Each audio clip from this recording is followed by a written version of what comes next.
রনের দিদি আর আমি নাকি হাত মিলিয়েছি। ये भैंचो सारे मिलके हमको पागल बना रहे हैं मादर चोद के बच्चे।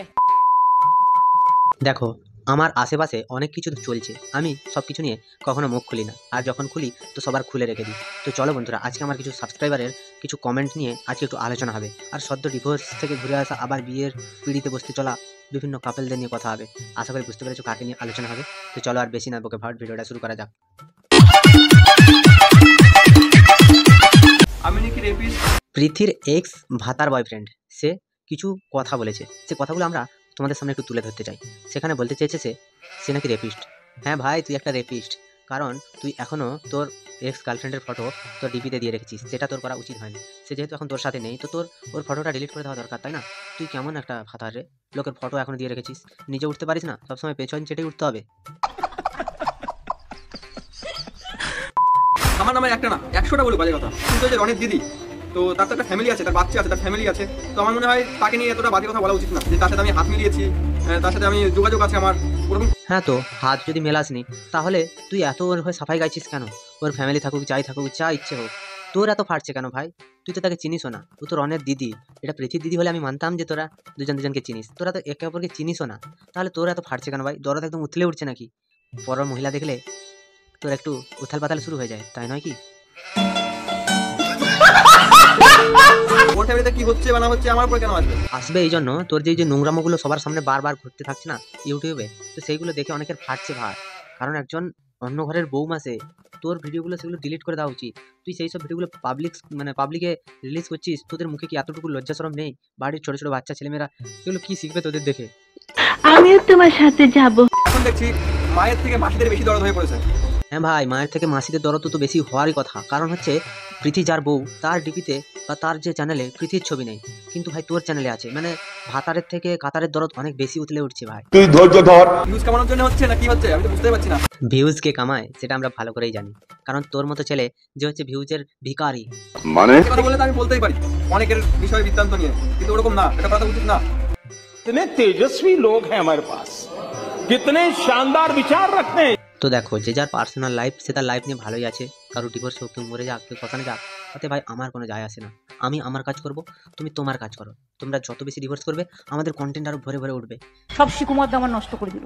হ্যালো, আজকে আমার দুষ্টু মিষ্টি কিছু সাবস্ক্রাইবারের কমেন্টের উত্তর দেবো, তোমরা একটু শুনতে থাকো। Very good. একজন কমেন্ট করেছে, তোর বাপের ঠিক নাই ননে হয়। দেখ ভাই, তুই প্রথমে খিচুড়ি স্কুলে যা, যেটাকে অঙ্গনওয়াড়ি বলে, অঙ্গনওয়াড়ি, সেখানে যা, খিচুড়ি খা, একটু পড়াশোনা শেখ। MKN BKD এগুলো তোদের ছোটবেলাকার অভ্যেস, তোদের ঘরে শিক্ষা দেয়নি, তোদের ঘরের কোনো কিছুরই ঠিক নেই, তাই তোরা এরকম কমেন্ট করে যাস। তোদের কমেন্টের আমি মিঠুন চক্রবর্তীকে নিয়ে একটা ভিডিও বানিয়েছি, তোমাদের মনে হয় একটু হরলিক্স খাওয়া উচিত ছিল সুরজিৎ। কারণ দেখো, আজ থেকে প্রায় 5 থেকে 6 বছর আগের কথা, মিঠুন চক্রবর্তী 140 কোটি টাকা ফেরত দিয়েছিল। আমি ঠিক ডেটটা জানি না, ডেটটা জানলে বলে দিতাম। 140 কোটি টাকা ফেরত দিয়েছিল, শুধু সারদা থেকে নিয়েছিল টাকা। তো তোমরা বলো, যখন তৃণমূল সরকারের আমলে মিঠুন তৃণমূলে ছিল, তখন অ্যাডভার্টাইজ করার জন্য এতটা টাকা নিয়েছিল। ভাই কিসের অ্যাড করেছিলি তুই? এত টাকা কেন নিয়েছিলি? সাধারণ গরিব মানুষের টাকাগুলো। তোরা তো সে টাকা নিয়ে বিদেশে ঘুরতে গেছিস, এটা করেছিস, ওটা করেছিস, ছেলেকে BMW মার্সিডিজ কিনে দিচ্ছিস, তখন তোদের কিছু হচ্ছে না। আর যদি মিঠুন বিজেপি ছেড়ে আবার তৃণমূলে যায়, তখন এই মালগুলো, এই সুরজিৎ চক্রবর্তী নামক মালগুলো, এগুলোই আবার কমেন্ট করবে কি না মিঠুন হচ্ছে শুয়োর। এবার একটা কথা বলি তোমাকে সুরজিৎ, তুমি আমি যদি ঠিক না হয় না, এরা কখনোই ঠিক হবে না। তাই তোমার বাড়ির পাশে যদি কোনো মুসলিম ঘর থাকে বা হিন্দু ঘর, দুটো ঘর, ওরা যদি মিলেমিশে না থাকে না, ও শালা উপরে বসে বহুত বাতেলা মারবে, তুমি কিছু করতে পারবে না। একজন বলছে, সঞ্জয় দত্ত নামক, বলছে, ও ভাই তুই কোথাকার ইউটিউবার রে, পয়সা ইনকাম করবার জন্য এই রাস্তাটা বার করলি?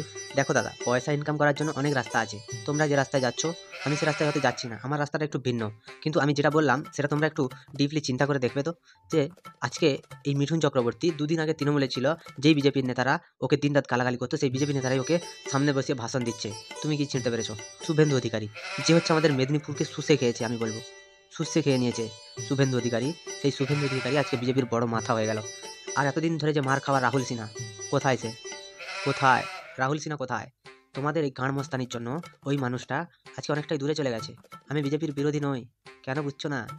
আমি বিজেপির যে গাঁড় পঞ্চায়েত চলছে না, ওইটাকে নিয়ে একটু কথা বলেছি, আর কিচ্ছু নয়। মার দাঙ্গা করে কিচ্ছু হয় না ভাই, মূর্খরা অনেক কথা বলবে, তুমি যদি তাদেরকে ঠিক না করো, দেশ কখনোই ঠিক হবে না। দেশটার গাঁড় মারা এমনি গেছে, আর রাজ্যটারও গাঁড় মারা যাবে। সুদীপ কুন্ডু নামে একজন বলেছে এটা ক্যালানে চ্যানেল। আচ্ছা ভাই, মানলাম এটা কেলানি চ্যানেল, তুই তো সব থেকে বড় কেলানি। কারণ হচ্ছে তুই তো সেটাও পারিসনি। তুই যদি সেটা পারতিস তাহলে ভাবতাম, তোকে নিয়ে কোনো কথাই বলবো না, যাবা। উত্তম প্রামাণিক বলছে যে চটি চাটা ইউটিউবার। তোমাকে দাদা বলেই সম্বোধন করছি। দাদা, আমি যদি চটি চাটা হই না, তাহলে চটি আমি চাটি তোমাদের জন্যে। কারণ আমার চ্যানেলে গিয়ে পুরো দেখে আসো মমতা ব্যানার্জিকে কত মানে খারাপভাবে রোস্টিং করা হয়েছে। কিন্তু আমি কখনোই দাঙ্গা এগুলোকে সাপোর্ট করি না। আজকে আমি যে কথাটা বলেছি শুধু দাঙ্গা লাগার কথাটা বলেছি। বড় বড় মুখে বাতেলা দিলে হয় না, ওকে মেরে দেবো, ওকে কেটে দেবো, ওটা বলে কখনোই মানে কোনো দল করা যায় না। তুমি যদি মানুষের একটা উপকার করতে পারো, একটা গরিবের ঘরে যদি অন্ন তুলে দিতে পারো, একটা গৃহহীনের যদি বাড়ি তৈরি করে দিতে পারো, তো কথা বলো। একটা গৃহহীনকে মেরে কেটে ভাসিয়ে দেবো, কি হয়ে যাবে? তোমরা বলো যে আমরা এটা কিছু করেছি। মমতা ব্যানার্জি হোক, সে মানে বিজেপির দিলীপ ঘোষ হোক, সে যেই হোক, বলো যে আমরা এটা করেছি, আমরা এটা করবো, তখনই জিতবে, নাহলে কখনো জিততে পারবে না। ইটস আদি বলে একজন বলছে, দাঁড়া তোকে উঠাচ্ছি। আয় ভাই, আমি মেদিনীপুরের ছেলে, প্রপার মেদিনীপুরের ছেলে, আয় ওঠা, যদি দম থাকে এসে উঠা। আমি তোকে বলছি ওঠা। আমি চাই তুই আমাকে ওঠা, আমিও দেখতে চাই তোর কত পাওয়ার, আমিও দেখতে চাই। আর আর এইবারে তোকে আমি একটা কথা বলি, তোরা যে ওঠানো, মেরে দেবো, কেটে দেবো, এই জন্যই মানে তোদেরকে মানুষ ভোট দেয় না। তোরা তো মানুষের পর্যায়ে পড়িস না, এই জন্যই মানুষ ভোট দেয় না। সনাতন সনাতন করে সবাই চিৎকার করে, সনাতনে কখনোই মারদাঙ্গা লেখা নেই। কিন্তু সনাতনে এটাও লেখা নেই যে একজন মুসলিমদের ধর্মকে অপমান করতে হবে কি অন্য ধর্মকে অপমান করতে হবে, এটা কখনোই লেখা নেই। তো বন্ধুরা, আজকে তোমাদের এই সাবস্ক্রাইবার রোস্ট এর নতুন ভিডিওটা কেমন লাগলো? আশা করি অনেক ভালো লেগেছে। যদি ভালো লেগে থাকে তাহলে লাইক, কমেন্ট, শেয়ার এবং সাবস্ক্রাইব করো। পাশে থাকা বেল আইকনটা প্রেস করো। আর কি করবে, ভালো থেকো, সুস্থ থেকো, সাবধানে থেকো। দেখতে থাকো বাংলার কোণে ঘর।